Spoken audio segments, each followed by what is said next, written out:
Good morning, everyone. It's November 16th, a bright sunny morning. No, not quite.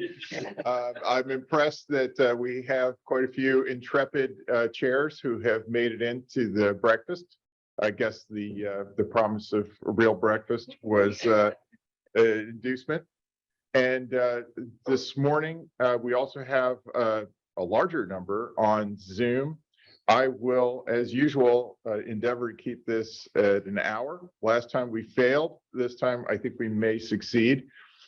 So I would like to, and Pat, I did tell you that I wouldn't put you on the spot, but I do not see the moderator online. So I think I will put you on the spot and just have you give a brief update about the middle school's situation, the upcoming special town meeting hearings. In particular, you want to pull the microphone as close as possible. Nelson Middle School Building Committee, 52 Cottage Lane, Concord. So, as most of you probably know, there's going to be a special town meeting in January to vote for an increase in the funding for the construction of the middle school.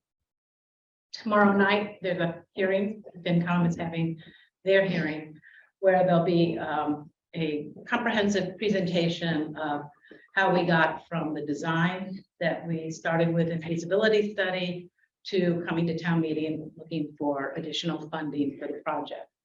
The additional funding for the project is needed because there's no change in scope from the original budget that was voted in January of 22, but there has been a dramatic increase in the cost of construction across the Commonwealth, the country. So we will be coming back to the town, making the case for what would be gained and what would be lost if the town does not approve additional funding for the middle school. Does that suffice? I think so. And there's a meeting on Thursday, Thursday in the morning, the middle school building committee. At that meeting, so one of the things that you can do, what we can do, if once town meeting approves the increase in funding, if the inflation continues to go beyond the 110 million that the select board put on the warrant, then we're in a pickle, because that would mean that we couldn't do anything, because unless we were able to find some more ways to cut the cost of the project. And the one tool that we would have at our disposal, and this is what we'll be discussing at Thursday's meeting, are deduct alternates. I'm not a professional in this capacity, but deduct alternates are different from value engineering. Deduct alternates mean that we would identify things that could be put into bid documents so that contractors could bid on the project, so we wouldn't slow down the project and incur additional costs. So we'll be discussing what some of those deduct alternates might be. They would impact the town. Some of them would impact the town in terms of fields completion, and there'd be downstream costs because some of these deduct alternates have to be brought back into the middle school at some point. But that's the strategy that we're going to be looking at on Thursday. Okay, thanks very much. And I see we have strong representation from the school committee, from both school committees. So could we get a school committee update? Sure, I'll be back on Pat. Right now, going into December and January is the school committees that we like to call budget season. And I'm not sure we like to call it that, but it just is that. We presented, or the administration, I should say, presented their first pass at a budget last month to the finance committee.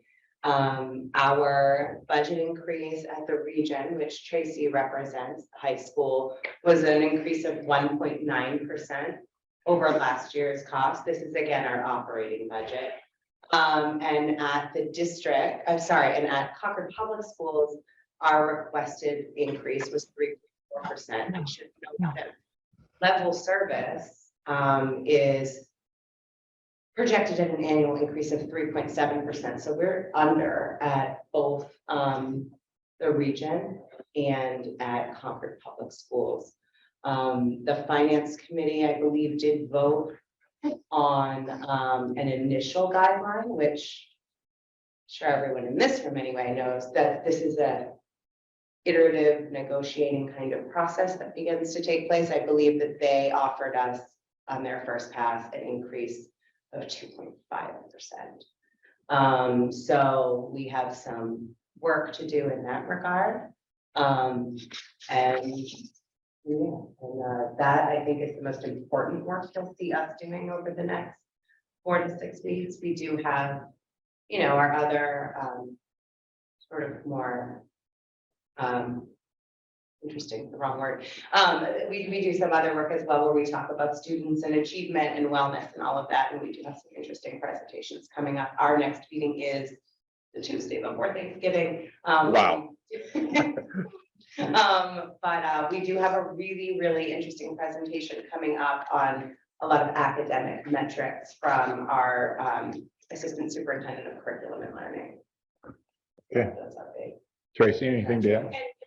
I'll add to that, I followed up with Carlisle on the chairs breakfast that we talked about at the last meeting of possibly doing select board, FinCom, school committee, and it's going to happen, but we're still waiting on a date. So I'll be in touch when the ball's in their court now. They're going to give me a date, and then I'm going to come to you guys. Okay, because I think we also heard from the Carlisle town manager about regionalization opportunities.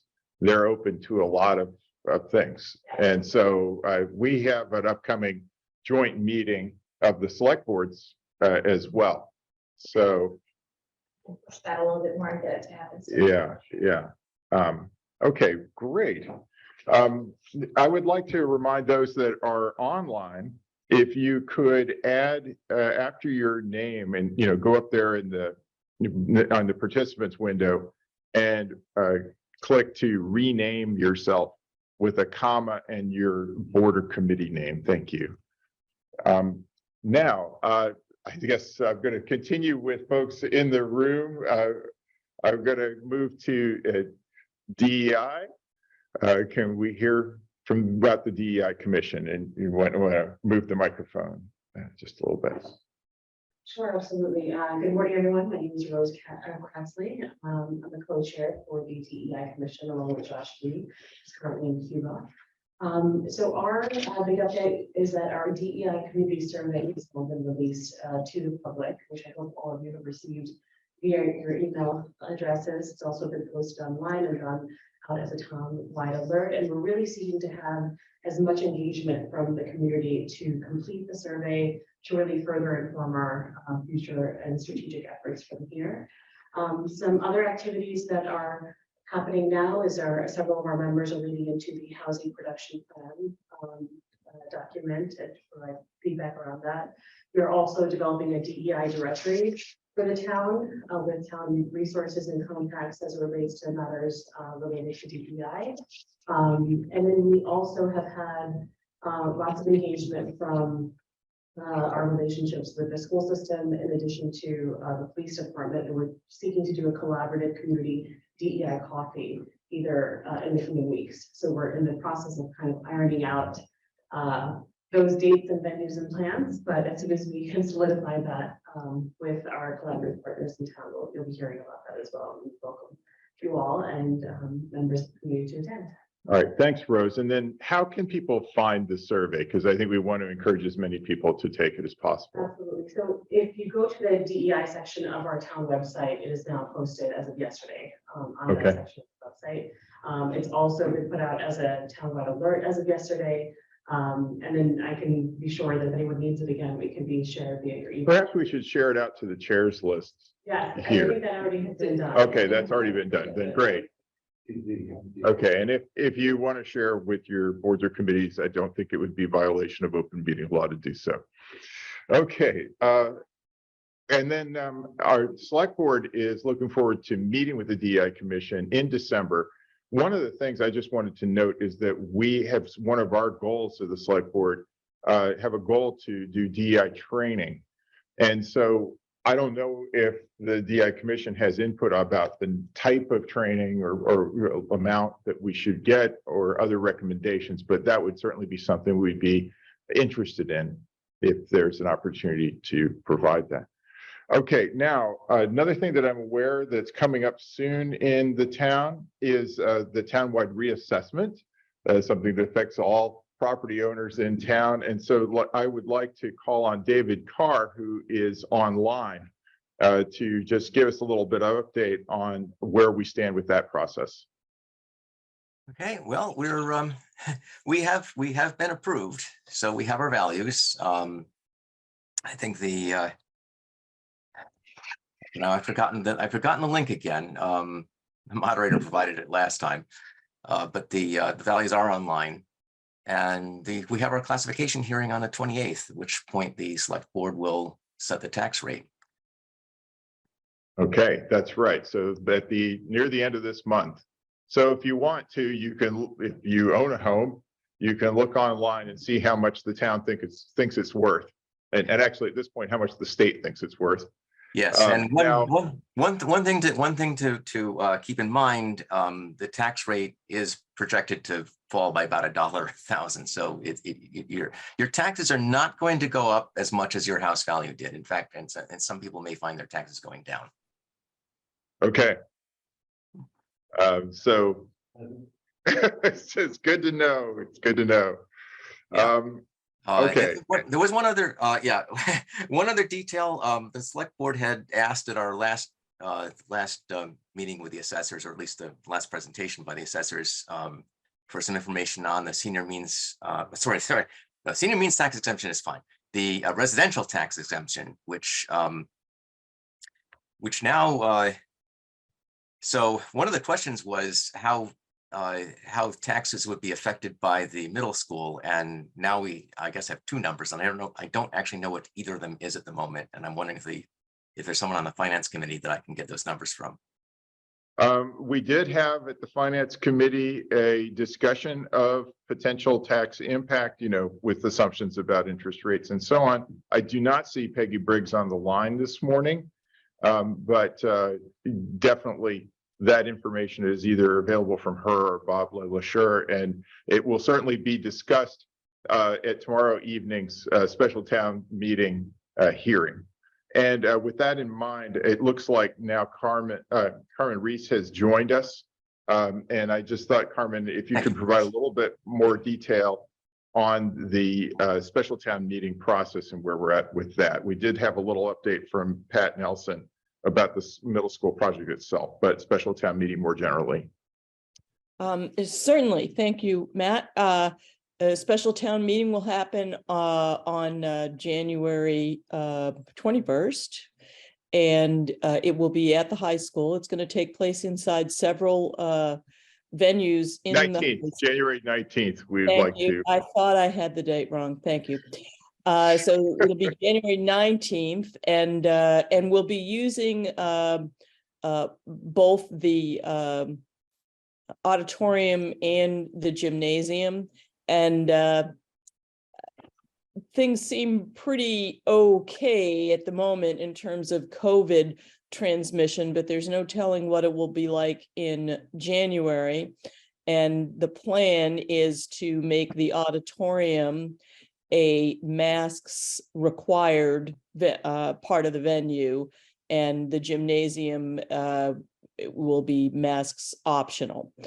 So that should enable those people who are more vulnerable or more concerned about their exposure to COVID, and indeed all kinds of other things that are going around at the moment, to be in a masked area, and those who are less vulnerable or less concerned to not be required to wear a mask if they wish not to.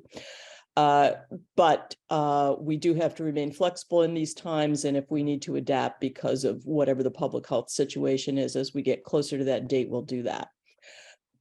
So the hearings, as were already mentioned, there are 5 articles on the warrant. Mine came to my mailbox yesterday. I hope everybody else got theirs. And the first hearing will be with the Finance Committee, and that is tomorrow night. And then on the Monday after Thanksgiving, the Select Board has its meeting to consider those articles on the warrant, which come within its purview.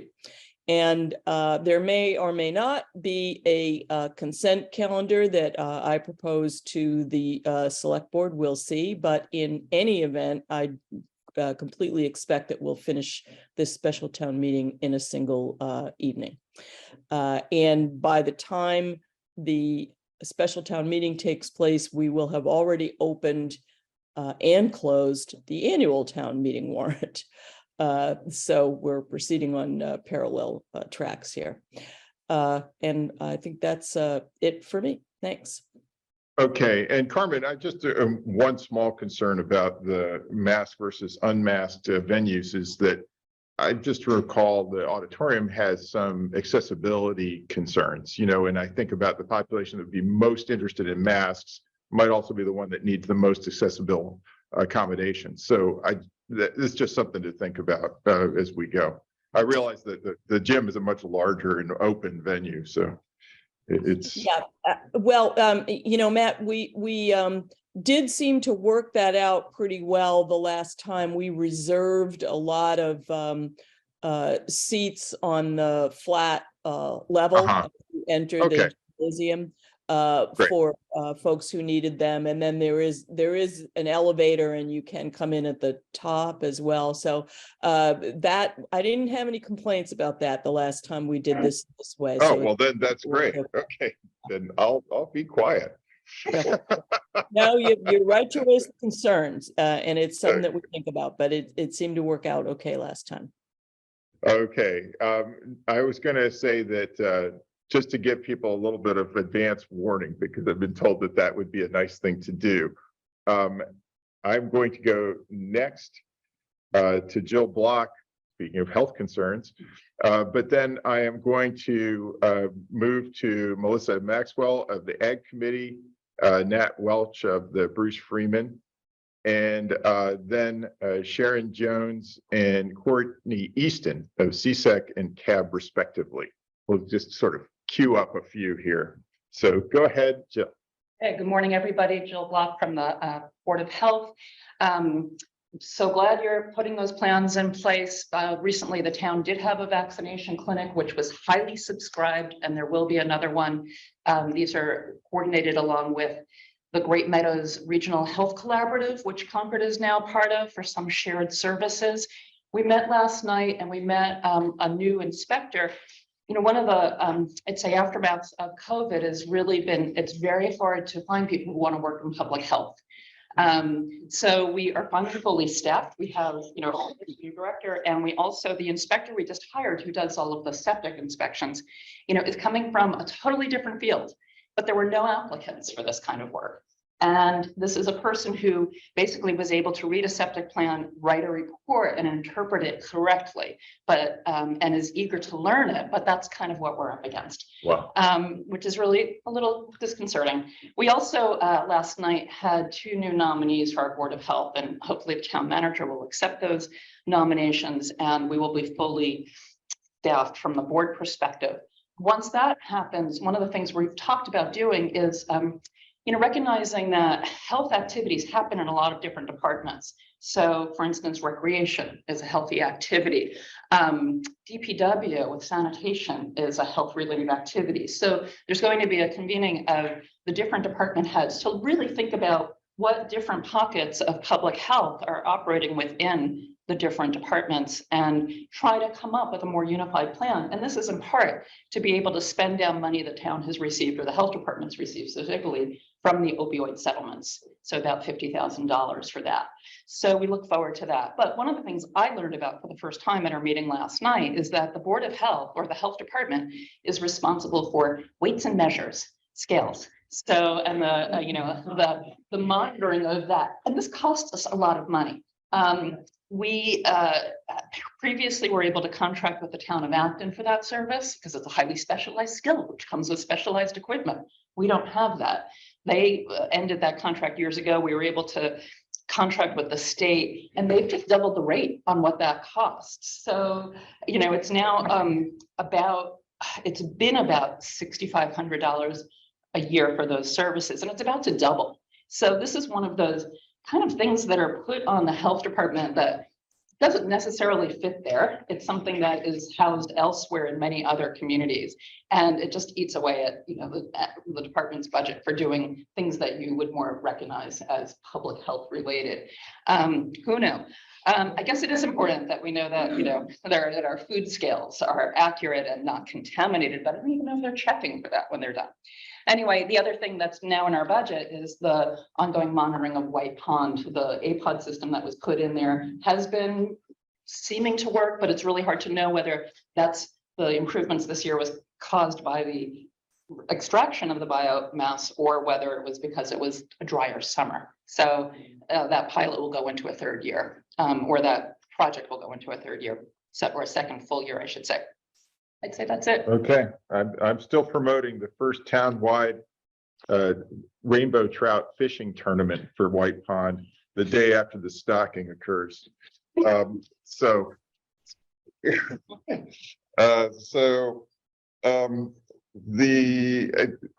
go on with the others that I identified here. You want me to go next? Matt? Yes, well, sure. I thought I had ag first, but Okay, good. Let's go ag. yeah. Okay, ours will be quick. Most folks are wrapping up their season right now, so there's not a lot of big things happening, but we are already planning for Ag Day for 2023. We are hoping to do September 9th is our tentative date, but we are still, we've checked the main town calendar, but we are still looking out for, any big conflicts. We haven't officially reserved the thing. So if anyone has concerns about the September 9th date for our annual Main Street event, please let us know. That's the main thing on our radar right now. I was just curious whether our farmers are doing okay with rising costs and with labor. Because it just seems like I just saw at the CSA that I belong to, the cost of the CSA has gone up dramatically. And I don't know if it's a unique situation, but it seems to me that cost pressures may be very high right now. They are for sure. Across the board, there have been discussions. I think everyone has needed to raise their prices. Labor has gone up for all of us as well. I missed a meeting that I didn't know was on. Diane, please mute yourself. Yeah, so that has been a concern that's been brought up at the meetings as well. Okay. Yeah. Thanks. Matt Welsh. Good morning. I'm sorry I missed the bagels, but I have to get off to another meeting this morning. In terms of the work of the committee, with regard to Junction Park, the committee has reviewed the next implementation, has shared with the select board a couple of concerns about plans for the short-term redesign of Junction Park. We're working through that. We have noticed that there have been some barriers placed in the park or on the trails near the park. We're trying to get to you're trying to understand who's putting them there and why, but we're working on that. And we've applied for a CPA grant for making some of the improvements for the short-term redesign. We met with the select board this week, and uniform signage has been approved for the trail. So Concord will have similar signs regarding rules to all the other towns. The latest update in terms of when the Route 2 bridge and that section of the trail will be open has now been pushed to May 2023. I think that's an unofficial date or unofficial opening, which is disappointing. But with supply chain issues and so on, we've had the same challenges that many other projects have had. And then finally, the Concord Reformatory Cemetery project, which is going to be a memorial and contemplative space at the cemetery near MCI Concord and across from Giroux Park is moving ahead slowly. We have a CPA grant to get some, we've applied for one to get some funds to keep that going.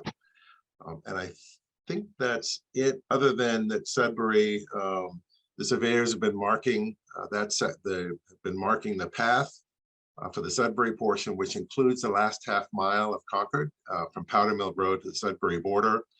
And we are coordinating and making sure that the project managers are in touch with the folks around White Pond to let them know what's going on. So that's it. And thank you. Okay, thanks very much. On to CSEC.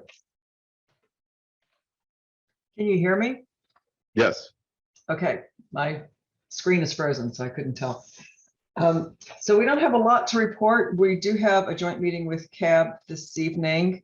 We are we want to host a public forum to inform residents and ourselves about the Inflation Reduction Act and the state climate bill. And we're looking for speakers that could help us with that. So if anybody knows anybody, please contact me and pass along the information. And then we're looking ahead to coordinate with other departments, especially CMLP, to be a drive event much later, almost like next fall. And we haven't yet. And we'll do something about heat pumps, but those are all TBD. Okay, thank you. Courtney.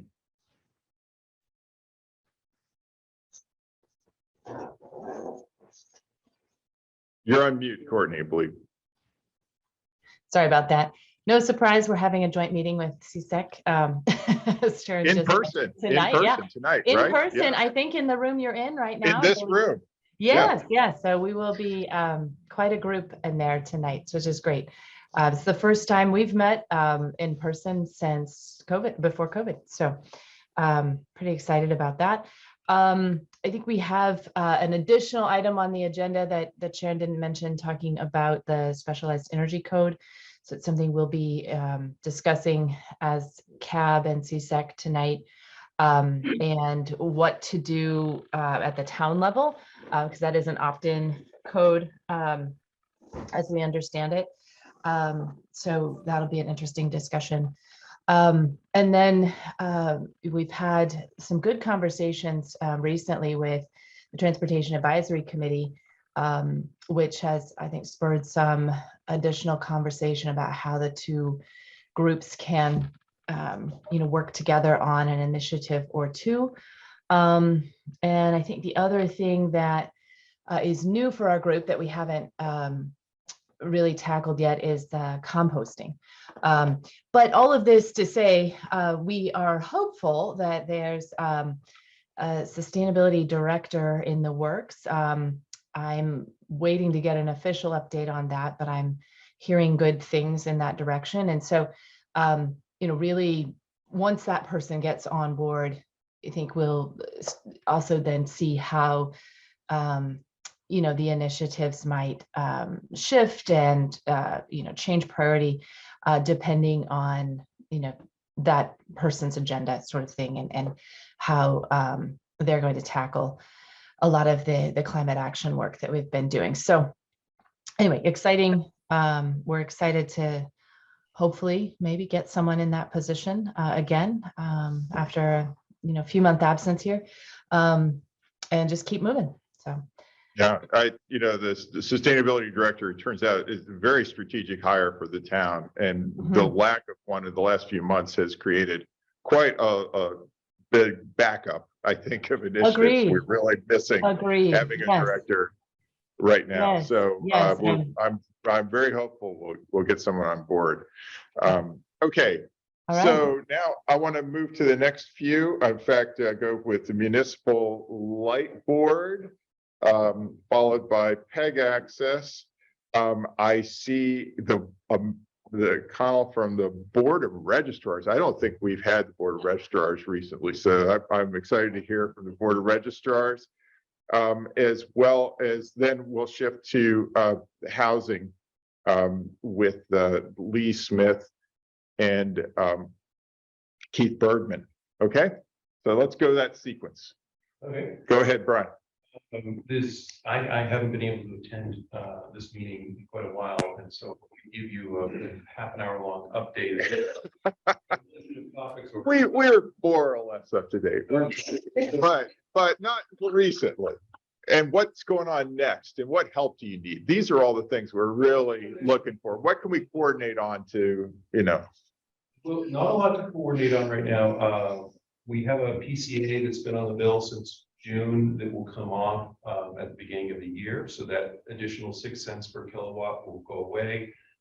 Rates are expected to be higher, but without the PCA. So next year, you can expect to see a reduction in your bill because the latter half of that year, we'll get rid of that PCA and we'll balance. whatever a PCA is, but sure. Adjustment. Okay, thanks. The mechanism is when in January, we forecast rates, we set rates, and then we're wrong and we need to collect more, we put a PCA. Okay, great. So that's coming off, the rate should come down a little bit in January. We've contracted with Eaton. There's been a kickoff meeting. Eaton is providing us with smart meters. So currently the town has about 10% smart meters. We're going to go to 100% smart meters, which will enable us to do many other functions, including time of use rates, which we're, as a board, working on rate philosophy in designing those so that they are fair to all. And what else are we working on? There's a lot of hires that we're trying to do that we're catching up on. There is, gosh, I got so many topics going through my head. I have to think about which ones are relevant. Oh, the solar on the middle school. That I saw. Yeah, that one's really kind of on our mind. Meeting about 2 or 3 months ago, where we got the immediate stakeholders from the schools. You weren't able to attend, so I regret that because it was a really great meeting. We feel now that we should do a public version of that meeting that is open to the public to talk about the design of the solar array, get feedback from the community because we're doing construction documents and want to get that done in the next couple of months. But coordinating all those people is difficult. You're looking at me with a side eye. I am, and I'm not the most well-versed in this, but my understanding is that the architects are chomping at the bit to get the coordination with the light plant on the solar array so that they can finish their design documents. There's some work that needs to be done. They're at 60%. But 60% and we're heading towards 90%. Yeah. In a month. 3 days. Oh, we gotta get on this. Yeah. Talking about month. Coordination. I mean, I think a pretty big fire because that's a huge part of the project and the community has high expectations for that.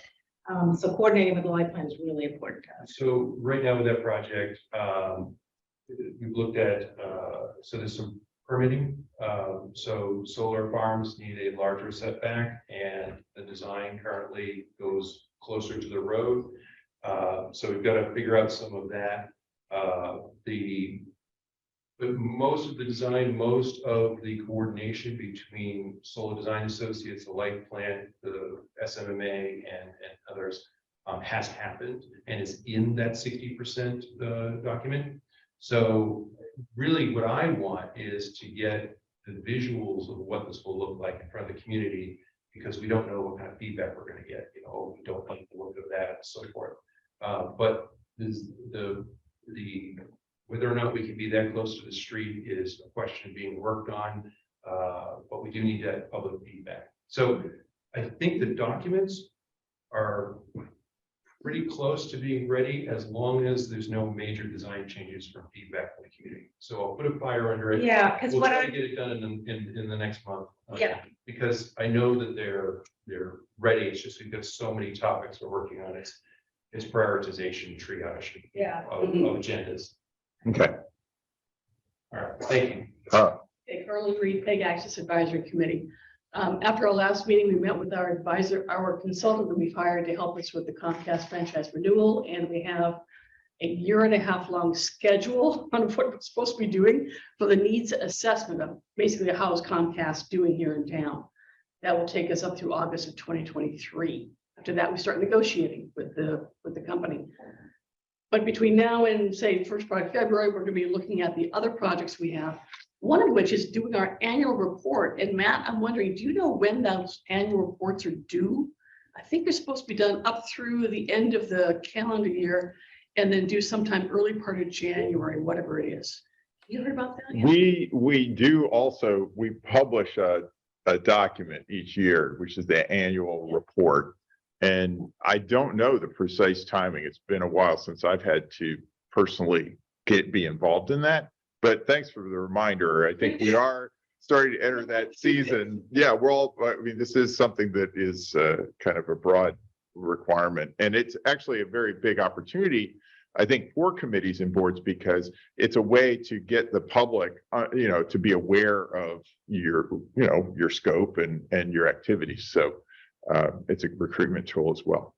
Yeah. So we're going to be doing that. Thanks for the reminder and annual reports. For 2023, and then also setting up the next PEG Access Advisory Program Awards, which will give some time in June. It's something we do, a special recognition for the staff and the programs that are on the Minuteman Media Network TV studio. That's it. Okay, thanks. Let's see. We had, was it Louise next? Okay, sorry. Is it me? I'm not sure. I Yeah. think it's me. Connie Ben from the Board of Yes. Registrars. Yes. So I just thought I'd give a little update on the kind of activity that we had in the last election. As most of you, I assume all of you know, that the mail-in balloting is relatively new, started in 2020. And I think that we're basically getting a handle on it. We had probably, I would say that this past week's election went more smoothly than the primary did. We made some adjustments to when we were opening the envelopes, which is called advanced removal. There's a lot of steps that go with the mail-in balloting that I don't think people really understand, but I'm not going to go into them now unless you really want me to. But we changed the timing of the advanced removal so that the election results would come in earlier in the day, or in the evening, I should say. So that we could get the results much earlier in the day. Sorry, I can't come to the door. So I think it went well. We have about 14,000 people who are registered to vote, and about 9,000 or so had voted, and about approximately half of those people voted mail-in ballot. So that's Okay. about all I have So to it's say. a popular mode of voting. It is, yes, it is popular. And is that a higher participation rate than in the past generally? Or, I mean, I imagine it varies dramatically with the Yeah, competitiveness of the election. it was pretty much the same as it had been in the past, I would say. Yeah. So it's just providing convenience. I think so. Yeah. I mean, I think that the polling places had I know that all the wardens felt that more people were voting. They saw more people coming into the polling, but I think it was just more a steadiness of people coming through during the day, particularly since a lot of people are still working from home, so they can just kind of pop in and vote during the day when it's convenient for them, or even when they think maybe there won't be a lot of people at the polls, so I can go now. But generally speaking, the participation was about the same. Okay, thank you. And thanks for sharing an update. Like I said, it's great to hear from the Board of Registrars. Sure thing. Okay. Yeah. Go open the door. Okay, yeah. And then now it's Louise, right? No, gosh, see, I should just have Carlin try to call on people. Go ahead. Yeah, no, never mind. Go on ahead. So Lee. Sorry, I couldn't hear that. So Lisa, Okay, is Chair sorry. of Concord Sorry for the Housing confusion. Development. No worries. Chair of Concord Housing Development Corporation, our update is that with the termination of the Junction Village Christopher Heights Assisted Living Affordable Housing Project, CHDC is focusing its attention primarily on the development of the Assabet River Bluff project. You'll recall that CHDC acquired a 1 acre parcel in August of this year. There's an existing 2-unit house there that we are in the process of improving. Once it is kind of up to standards, we will be applying to get one of the 2 units that is presently vacant onto the subsidized housing inventory. And we will do the same after the 2nd unit becomes vacant, and we have no timeline on that. We're not seeking to change the occupancy of that our own. We're leaving that to the tenant. We're also simultaneously working on conceptual site plans for the remainder of the property that will include construction of 3 new affordable units. We've got professionals on board doing that, and we're going through various iterations of that. And once we're comfortable with what that looks like, we'll start a public process to solicit input on what that looks like and receive any suggestions or comments. And once we get past that whole process and are comfortable with what's required for permitting of the project, we'll proceed with issuing a request for proposals from developers who would in fact construct the 3 new units. That is the succinct update. Happy to take any questions. Okay, thanks, Lee. And Keith? Thanks very much. Keith Bergman, Chair of the Concord Municipal Affordable Housing Trust. First, I want to thank the Select Board for convening a meeting here just this past Monday night with many of the housing groups, sort of figure how should we be proceeding together to achieve affordable housing goals in Concord. And the focus was happily on an action plan, implementation plan for the housing production plan that's being updated right now. So I've been advising folks, anyone who's asked to channel your disappointment and grief over what was not accomplished this year in affordable housing by diving into the housing production plan process and making sure what's in there are goals that we're commonly agree to, and then have an implementation plan in place so that those are carried out.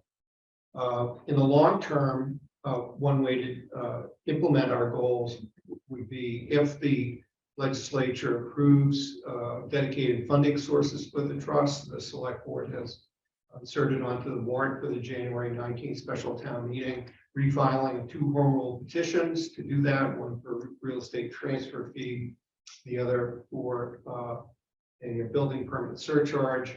And the previous, I haven't seen updated estimates yet from staff, but the previous estimates were $2.6 million a year would come from those sources, and how we organize ourselves. How we I was very glad to hear that we're talking about how do we help CHDC, Lee's group, beef up their capacity to, they're an important player as a nonprofit, and how do we beef up their capacity through funding that might be available to them through the trust.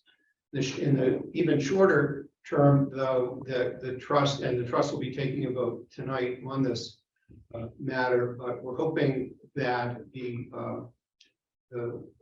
approximately $2 million that's being decommitted from previous votes of town meeting for Junction Village is made available. We very much like to see that those funds be made available for affordable housing per se, and putting them in the trust is one way to do it. We want to have a conversation with the Community Preservation Committee about their share. It's about $1 million from the general fund, $1 million from CPA, and we want to have a discussion with the Select Board as well about what's the best, where's the best place to put that money so that it's available for affordable housing efforts that we're all agreed on. And this, to echo Lee's point, our top priority right now for spending is Assabet River Bluff to get those 5 units on. Well, and we do have an annual town meeting, the opportunity to do that. Okay.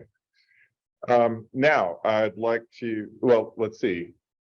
Have I You're on target. Go I'm up to speed here. Okay, at this point. I'd like to call on Bill Marachek of the Personnel Board. Then also the Library Committee, and the Historic Districts and the Historical Commission. Go with those 4. So, Bill, can you give us an update? Yes, thank you. Good morning, everybody. Bill Marachek. Can you hear me? Yes. Okay. Bill Marachek, Chair of the Personnel Board. Just a few quick things. We're going to be meeting tomorrow, 2 p.m. at 55 Church Street. And my first time at 55 Church Street. So it's a obviously public meeting and people are invited, and we'll also be hybrid with Zoom.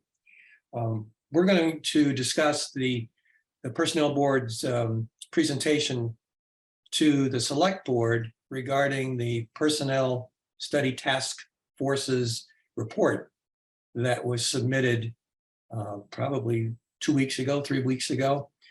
It's a report that's very robust. It has a tremendous amount of information and data that is going to certainly be helpful for the town, the Personnel Board, the citizens, as we take a look at the Personnel Board going ahead in the future. And I think it really deserves, Matt, just a quick thank you to the task force. These are individuals who decided that they would like to join together. There were 5 initially and then ended with 4 to take a look at the governance documents of the Personnel Board. And they met on a very frequent basis. They were diligent in their efforts. They were thorough. And it really, I think, shows in the final summary report that was presented. There were hiccups, of course, but at least what we have is a document that I think can help guide us in the future. We have a new member, Kate Ryan, who's the 4th member, and then at the next Select Board meeting, we'll actually have a nomination of a 5th person. And that's pretty exciting because you all have been down 2 members for quite some time, and these new recruits are pretty exciting additions. It is, for years. Yeah. And I think at the rate we're going, we could be up to 15 people, and we'd be willing to share. Anyway, it's a very, very positive sign. And I think it demonstrates, citizens in town who have obviously a human resources or municipal government kind of background that say, it's time for me to give back. So meeting that we'll have a 5th person hopefully nominated on the 28th, and that individual will join us shortly thereafter. That's all I have, Matt. Thanks. Okay, thanks very much. Kathleen. Kathleen Reedy with the Library Committee. We're continuing to update library policies. I think I did that last meeting based on both the new and updated space and also the fact that we have a new director and just going through making sure that everything's up to date. Last night, we voted to approve a new behavior policy for the library, which needed to be updated partly just because of all the changes in technology and the ways that people use the library. Most of it was pretty common sense things, but then also the fact that the space has changed and food is now allowed in parts of the library, which it wasn't before. So that policy has been finalized and will be up on the website. And then also in terms of new space, the woman who was hired to run the new makerspace, which is very exciting. She started at the end of October, and we had a little function to welcome her. And she's in the process of ordering all kinds of super cool stuff that's going to go in that new makerspace. That was all funded as part of the Library Corporation's initial project to build out that space. But once she has all that new equipment, then as a committee, we'll be looking again at what the programming is there and what the usage will look like and how we'll make that space available to the community.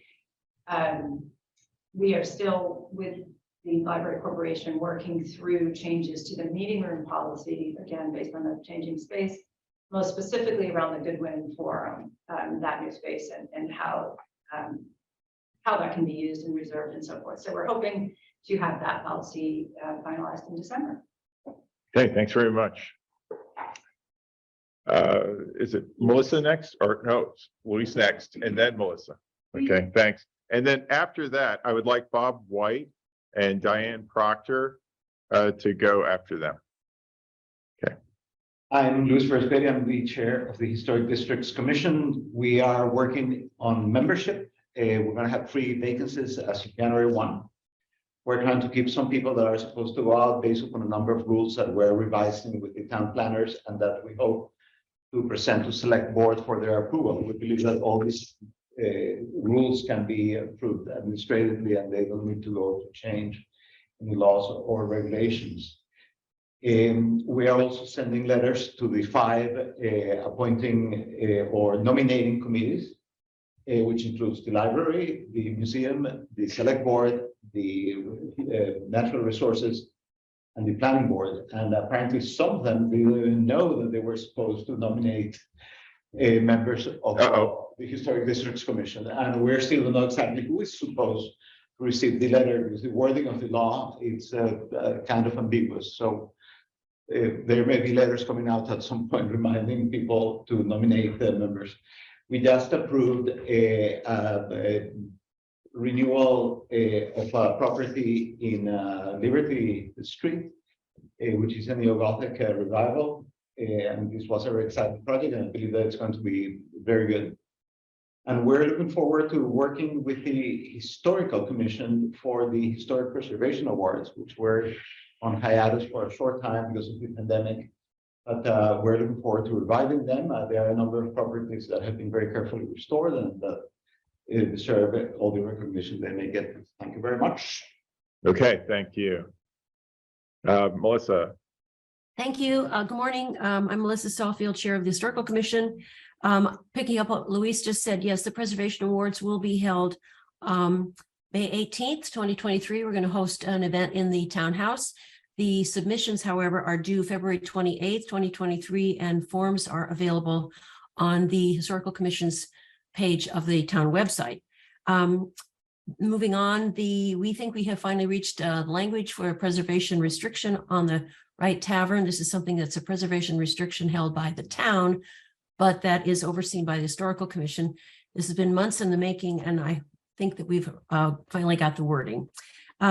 We continue to work with historians, town residents, or street residents, I should say, to investigate the proper name of Squaw Sachem. This, as many of you may know, the term squaw is a pejorative for among most Native American tribes, although I'm told that maybe not everyone. But at any rate, we are concerned about identifying her proper name. So we continue to work on that.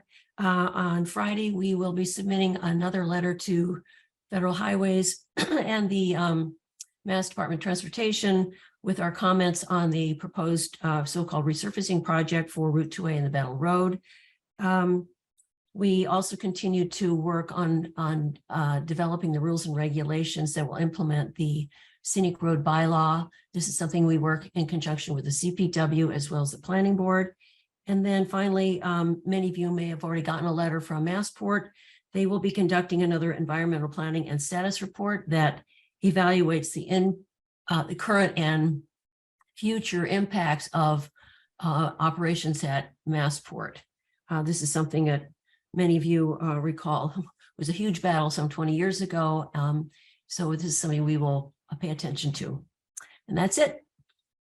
Melissa, I did hear from someone on the Transportation Advisory Committee regarding the 2A perspective. I don't know if you all were able to touch base and discuss that. Yes, he participated at our last Historical Commission meeting. We did have a conversation. Yeah. I mean, his issue is safety, as is ours. I think we come at it from a slightly different point of view, but I think ultimately, we all agree safety is paramount for whatever it is that they are choosing to do to as part of the resurfacing project. Okay, thank you. There's a question here in the room. Yes. I'm Isabel Bailey, with the Street Pollinator Committee, and I've had a number of people ask about the Wheeler House and who's on the Harrington conservation land, who's in charge of that house and what the plan is, and I don't know who. So the question is about the Wheeler House on Harrington Ave, and I guess from the Pollinators Committee's perspective, you're just wondering if a pollinator garden or something could be on that site? Oh, that's it. They were kind enough, or somebody was kind enough to give us water from there. Okay. Stirred people to say, what's happening with that property? What's happening with the Wheeler House site? Well, and who's in charge? Well, the Natural Resources is primarily in charge. The Historical Commission, is supposed to have an advisory role about the house. But it is my understanding that Marcia Rasmussen, and she's wanted to do this for some time, hopes to conduct a charrette over the winter before she retires to gather input from the community about the ultimate use of the property and the house.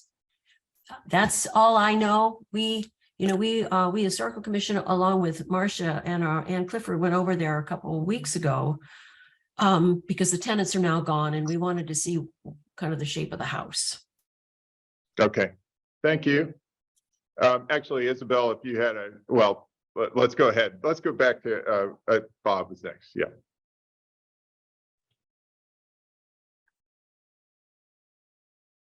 Bob White, are you still there? Yeah, I'm here. I've never been to this meeting before, so I'm trying to get used to it.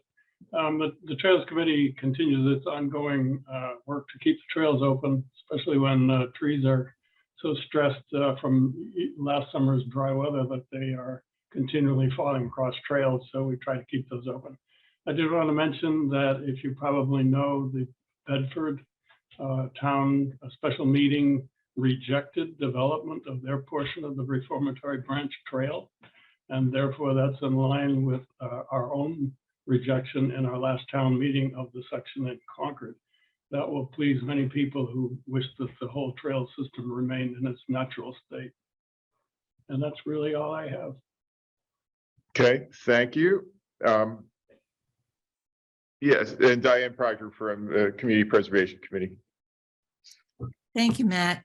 Sorry that my speaker was on earlier. I have a couple of things. First, I want to say that the CPC has, for the special town meeting, is asking to have the Concord, the Junction Village money, which is in excess of $1 million, moved from that particular category into a housing reserve category that we can then, at the regular town meeting, take that $1 million. Now, this is not at the special town meeting, but the regular town meeting, and move that over to the Concord Affordable Housing Trust. So that's our plan, that's our intention, and we're working on it right now. I think that freeing up that money and getting it to the housing production and affordable housing production is really an important priority. And it's one that we're working cheek by jowl with Lee Smith and Keith Bergman to manage. The second thing is to say that we've just about solidified all of our applications, and we will be deliberating on those in final form in our next 2 meetings. We have a public forum for the special town meeting on Thursday evening. And then, of course, there'll be a public forum on the entirety of our warrant issue in January. So thank you, Matt.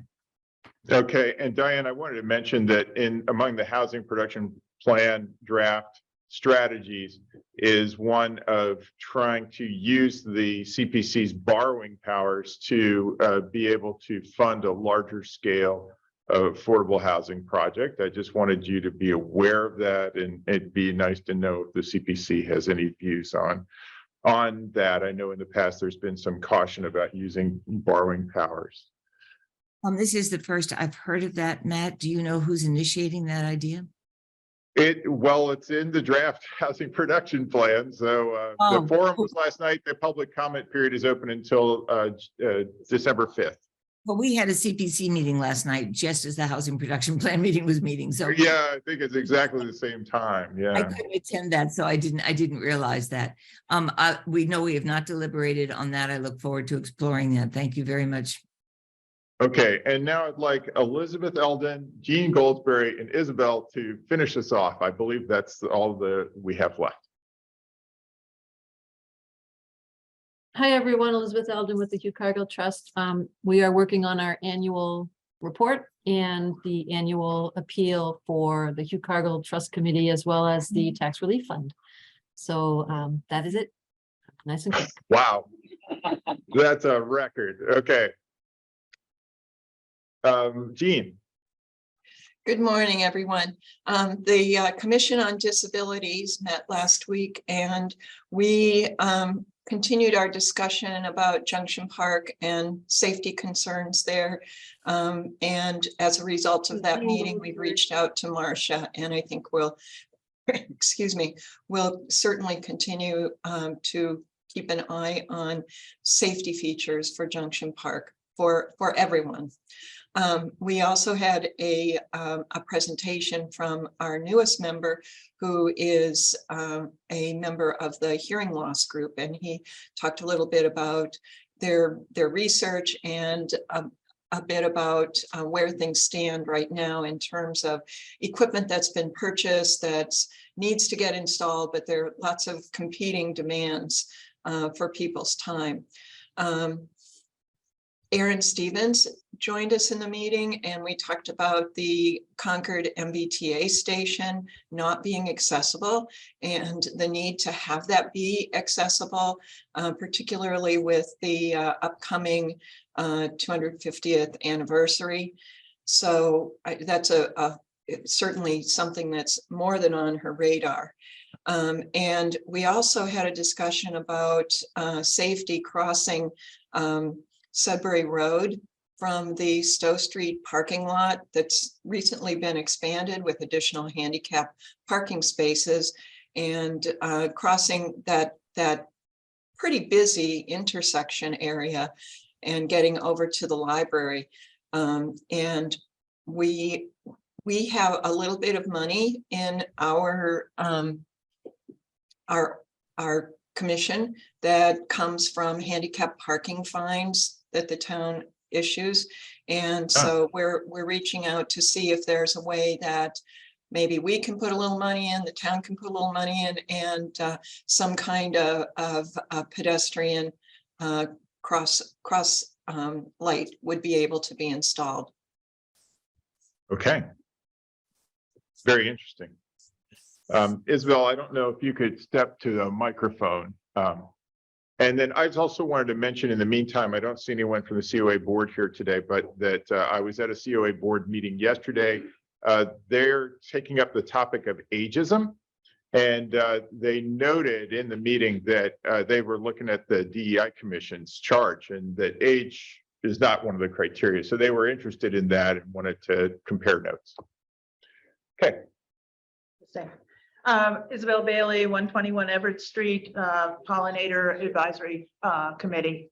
And we're working on our website, which has been defunct and so out of date, it's really out of date. So we're trying to work with the town on that. People are changing in personnel, so that constantly changes as we try to work with making a. Well, I think we have a new communications director now. Well, So we met with the last day of the other person, and it was like, okay, now we'll start again. So it's just a little bit. And we really enjoyed being part of Ag Day, and we're looking forward to developing a pollinator pathway understanding. And that's it. okay, thank you. And I also wanted to mention at the COA board yesterday, there was a discussion on how to better leverage the Minuteman media with the House on Aging population. Just the bridge, the Concord Bridge is really doing a fantastic job. I think we can't miss noting that. Okay, well, thanks, everyone. I think we're about 5 minutes over, but not bad. And thanks as always for your updates. And please, if you have any concerns or need for help, please reach out. You know, a lot of times there are things that we can solve on an individual level without creating a whole ruckus. You know, and certainly it's on the minds of the select board that, you know, not every time that the committee or board comes to the select board or, you know, works with the town, does the committee or board get 100% of what they're looking for. But I understand those disappointments and wanted to just highlight that everybody does appreciate the work. And what's more is if you look deeper, it's usually one element of a much larger set of recommendations that might not have been, you know, agreed with. And, you know, it's elected officials. It's not, you can't count on what elected officials will do other than whether you can elect them or not. So that's it for today. Thanks very much. Thank you. Thank you very much.